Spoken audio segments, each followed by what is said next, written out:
Sementara kalau kalian beli di Hugo Store, itu kan kalau nggak salah dapat gratisan kartu microSD yang 32 GB juga kalau nggak salah. Dia nggak perlu kalibrasi kompas. Sekali doang, udah cukup.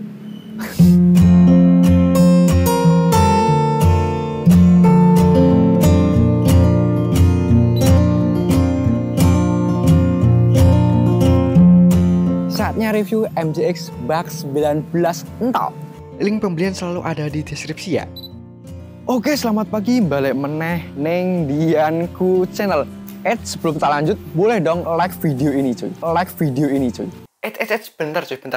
Bentar dulu. Ngecas baterai itu nggak sembarangan. Salah-salah bisa ngerusak si baterai itu sendiri. Jadi, nggak sembarangan cas HP bisa dipakai buat ngecas si baterai drone. Tegangan yang dibutuhkan oleh baterai itu berbeda-beda cuy. Kalian bisa langsung cek di manualnya. Di situ berapa sih kebutuhannya, 5 volt 2 ampere atau mungkin 45 watt seperti yang ini. Tapi balik lagi, 45 watt itu bukan 45 watt yang biasa. Misal ini, walaupun tegangannya gede sampai dengan 30 watt atau mungkin ada yang versi 65 watt, ini nggak bakal bisa kepake. Karena apa cuy? Ya karena ini teknologinya FOOC. Sementara ini pakai PD Power. Teknologi beda nggak bisa dipakai cuy. Karena ya kalau salah-salah ya baterainya bisa rusak. Jadi Bugs 19 udah include tas sama seperti pas video unboxing persis cuy. Bugs 19 sendiri itu merupakan baraan alias satu angkatan dengan Bugs 16. Tahun lalu itu ada Bugs 20 dan Bugs 12 itu satu angkatan. Nah setelah itu tahun 2021 meluncur lagi Bugs 19 dan Bugs 16. Nah yang jadi pertanyaan sekarang, drone ini kan belum ada ace-nya cuy. Jadi apa sih yang bagus dari Bugs 19? Mari kita explore. Oke, berbicara spek cuy, drone ini memiliki spek 245 gram untuk beratnya. Jadi drone sangat ringan alias mirip-mirip atau niru lah sama aja kayak Mavic Mini. Dan terbangnya 22 menit, waktu ngecasnya hanya 2,5 jam. Kenapa hanya? Karena kalau dibandingkan yang drone-drone lain itu kebanyakan 5 jam sampai 6 jam. Tapi ya tentu baterainya gede cuy, kapasitasnya gede. Kalau ini hanya 1000 berapa gitu. Tapi yang pasti itu waktu terbangnya kan 22 menit gitu cuy. Nah jaraknya sendiri itu hingga 600 meter untuk remote-nya. Dan untuk wifi-nya, yap, wifi 5 GHz hingga 300 meter. Kameranya mampu merekam hingga 4K 16 frame per second dan 2,5K untuk 25 frame per second. Sementara tenang, masih ada micro SD-nya cuy. Yang pasti harus ada, itu wajib itu cuy. Sampai dengan 32 GB. Sementara kalau kalian beli di Hugo Store, itu kan kalau nggak salah dapat gratisan kartu micro SD yang 32 GB juga kalau nggak salah. Dan yang pasti dia udah Type-C, ada optical flow di bawah, yap. Dan yang pasti wind resistant level 4. Mungkin soal wind resistant, sebaiknya setiap video review akan aku cantumkan berapa sih wind resistant dari drone itu. Karena untuk leveling itu lebih enak cuy. Resistance 1, 2, 3, 4, 5, 6. Semakin ke atas semakin bagus. Kayaknya oke sih. Menurut kalian gimana? Langsung aja komen di bawah cuy. HP pakai Realme 6 Pro cuy. Nanti pasti masih ada yang tanya, "Bang, pakai HP apa, Bang?" Ah, siap. Pencet dan tahan. Oke, udah hidup.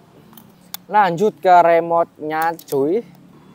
Udah terhubung dan udah dapat GPS 16 cuy. Ini pembuktiannya cuy. Apakah perlu kalibrasi kompas atau enggak? Ya faktanya cuy, drone ini tuh baru aku kalibrasi kompas. Seingatku pertama doang pas waktu unboxing. Dan di sini nggak ada indikator buat minta kalibrasi kompas. Ya. Drone-nya menggunakan WiFi 5 GHz. Oke, udah terhubung drone 4. Seperti biasa untuk aplikasinya kalian bisa langsung cek di manual book. Di situ ada aplikasi apa yang dipakai. Oke, tak taruh ha. Mari kita cek ini di resolusi, coba ke 4K aja. Dan untuk parameternya ini default aja atau di setting bright juga bisa. Nostalgic, sunny mode. Wow. Restore default aja. Dan mari kita unlock kayak gini dan auto take off. Ini tadi mode GPS off. Tapi karena dia ada di luar, pastinya dia udah nge-lock GPS. Dan kestabilannya seperti ini sih. Tuh. Kestabilannya seperti ini. Pengen palem kayak gak? Wah, gak nge-tracking aku. Nah. Dan ini cuy. Kestabilannya seperti ini. Kalau dikasih tangan, dia masih ngikut. karena optical flow-nya juga bekerja. Coba kalau GPS-nya tak onin. Nah, sekarang udah bener-bener hanya ngandalin GPS doang. Dan yup, kestabilannya seperti ini. Oh ya, untuk terkait optical flow-nya apakah bagus atau enggak, itu pastinya harus dites di indoor. Dan kalian bisa nonton di video unboxing yang linknya aku taruh di sini. Kalian bisa klik atau di deskripsi video di bawah. Yang aku notice di sini untuk FPV-nya seperti kayak sendet-sendet gitu ya cuy. Tuh. Walaupun ini jaraknya deket tapi kok sendet-sendet gitu ya. Pentingnya format microSD dulu sebelum berangkat OTW nge-review. Di sini walaupun udah dihormat dia nggak mau nih cuy. Tetap nggak mau kelihatan isinya walaupun di sini ada. Karena nggak bawa card reader, jadi terpaksa OTW balik dulu. Aduh. kacau. A lot of boring math later. Oke, jadi benar coy, tadi setelah sampai rumah tak obrak-abrik dan ya benar microSD-nya nggak bisa. Jadi kalau di situ nggak ada keterangannya, lebih baik format dulu di komputer atau di HP kalian. Nanti colokin lagi. Kalau udah muncul di situ berapa kapasitas microSD-nya, berarti ya bisa. Kalau nggak berarti nggak bisa. Dan ini benar coy, masalah kompas coy, ini menarik. Tadi nemu lagi bener pembuktiannya coy. Bux 16 Pro ketika benar-benar dihidupin, dia harus wajib kalibrasi kompas. Dan itu wajib selalu cuy, setelah dimatikan. Sementara Bux 19 ini nggak perlu kalibrasi kompas setiap kali mau terbang. Ini sih. Oh ya, satu lagi masalah video yang putus-putus tadi pas dites di sini. Ternyata pas tak coba di rumah, itu lancar jaya. Jadi lokasi itu sangat ngaruh. Kalau ada intervensi atau interferensi gangguan sinyal lain, itu juga mempengaruhi kestabilan dari FPV itu sendiri. Langsung kita tes lagi cuy. Semoga lancar. Semangat Dian, semangat. Ojo ngeluh, ayo siap. Nah, pembuktian lagi sekarang. Hidupan lagi cuy.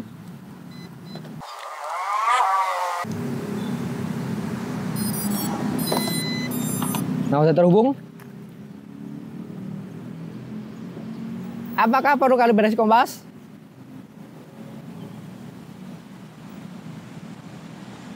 Yap, bener-bener nggak perlu cuy, anjay.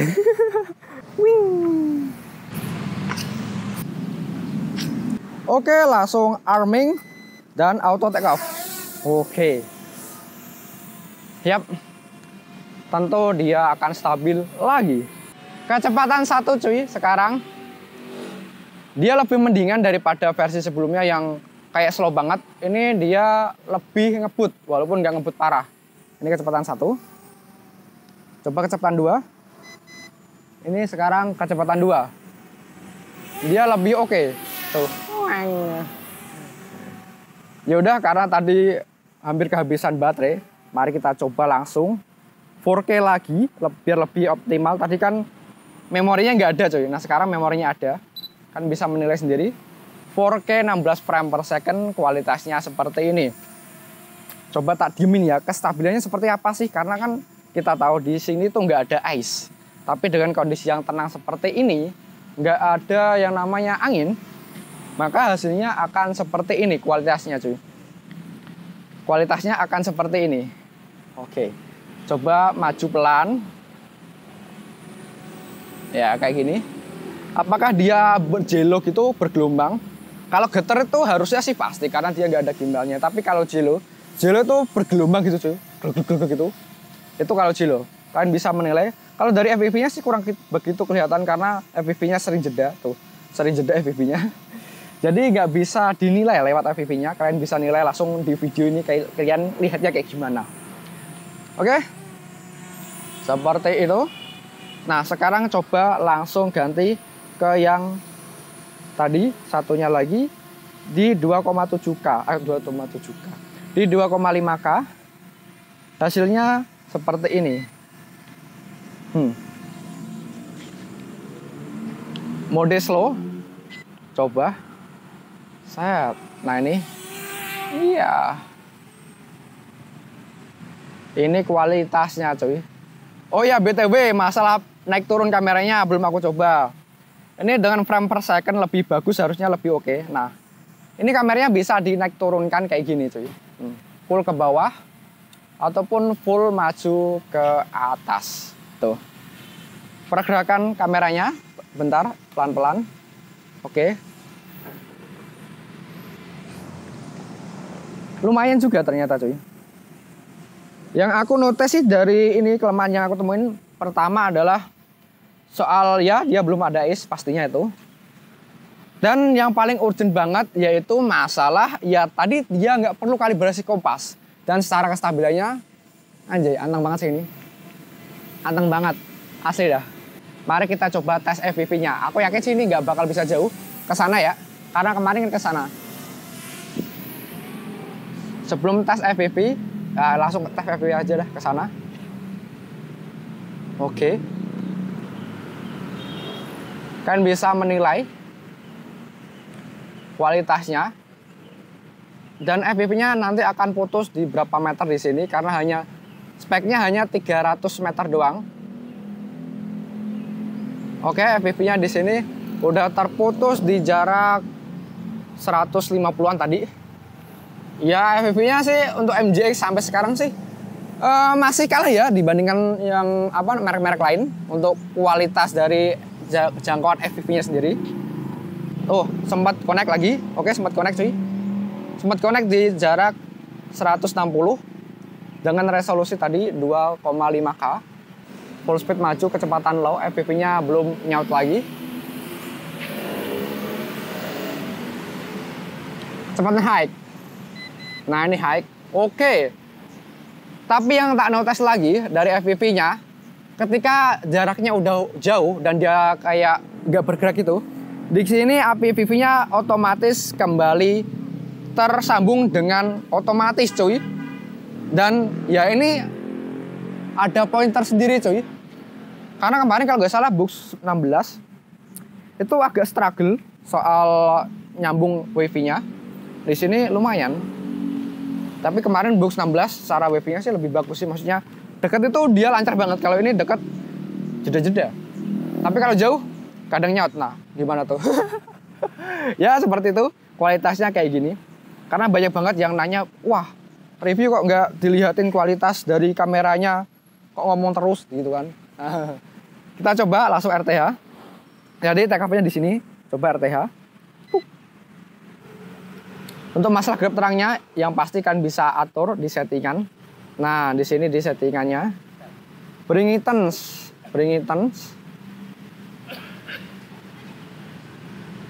Bright. Nah di sini langsung rekam aja.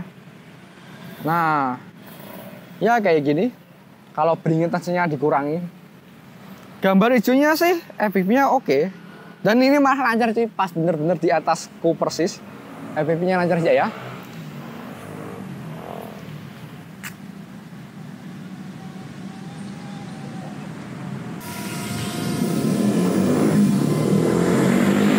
Apakah dia bisa geser sendiri?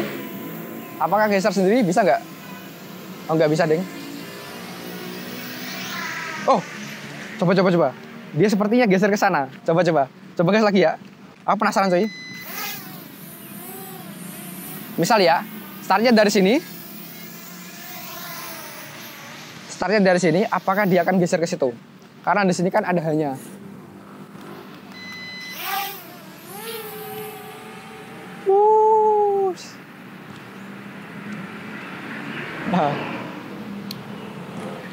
RTH.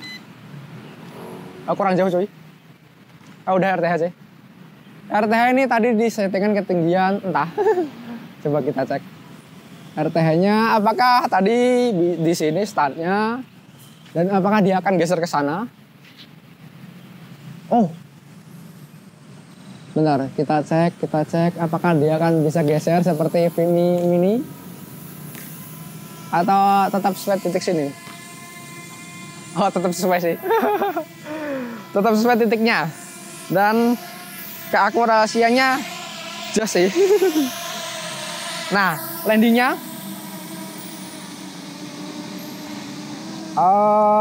ya masih ngeh-ngeh lah, nggak langsung nyeser gitu, nggak bisa. Tapi paling dia tidak glodak gitu. Gas lagi. Nah, kita coba fitur yang pertama. Fiturnya itu sama persis sih dibandingkan versi yang sebelumnya. Nuh, sekarang FPV-nya lancar cuy. Gimana sih? Mungkin kurang pemanasan atau gimana tadi ya? Entahlah. Oke, sekarang FPV udah follow. Coba tak tinggiin aja, lebih tinggi daripada itunya. Nah, follow aku. Aku geser ke sini. Apakah drone-nya ngikut? Oh ya, drone-nya ngikut. Ya, ngikut. Yap, ngikut. Tapi telat ngikutnya. Coba ke sana lagi. Warnanya sih sebenarnya bagus. Sebenarnya itu ya nggak perlu ada ace, karena ace itu nge-crop gambar jadi kualitasnya jadi kurang bagus. Tapi yang pasti dengan gimbal dengan performa yang oke. Bux 16 sebenarnya gimbalnya bagus, tapi kalau nggak ada ace dia itu tetap bakal masih kayak goyang gitu. Jadi ya entahlah, mungkin tahun depan dan mungkin tahun depan juga MJK akan ngeluarin versi yang mana nggak perlu lagi kalibrasi kompas. Untuk sekarang pilihannya ya dibagi cuy, memang dikasih segmen tersendiri. Kalau kalian nggak pengen ada kalibrasi kompas setiap kali mau terbang ya Bux 19, tapi konsekuensinya ya kameranya nggak sesemut kayak Bux 16 seperti itu cuy. Ya yang namanya produsen pasti dia punya inilah, punya apa namanya, target pasar tersendiri setiap lini produknya. Oke. Dia berjalan dengan lancar. Dia ngikutin. Yap, ngikutin cuy. Oh, ya kan? Ngikutin dengan oke. Karena suatu masalah itu berawal dari kesalahpahaman. Ya. Halus banget sih, asli dah. Ini aku mah kepikiran apa coba cuy. Diganti flight control drone race. Walah, just kayak RTH altitude. Nah, orbit diameternya, nah ini 10 meter. Oke, dari sini. Oke. Harus disetting di sini, pas terbang nggak bisa. Di sini ada flag load. Tuh. Di sini indikatornya semuanya normal, walaupun kalibrasinya hanya pas di video unboxing. Oke, 12 meter. Arming dan gas. Apakah udah lebih tinggi? Tinggi dikit. Oke, udah lebih tinggi. Saatnya orbit. Orbit. Jarak diameter 12 meter. Tuh, dia akan mencoba lebih lebar lagi diameternya. Nah, kayak gitu. You can see. Oh iya, belum tak rekamin. Nah, ini tak rekamin.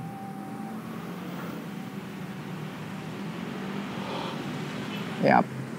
Lebih tinggi daripada pohon itu. Oke. Orbitnya berfungsi dengan baik. Foto. Jebret. Oh alah, mantap. Ke atas dikit. Jebret. Mantap. Oh iya, ada zoom cuy. Jangan lupa ada fitur zoom. Bisa gak ini? Oh iya, bisa. Zoom.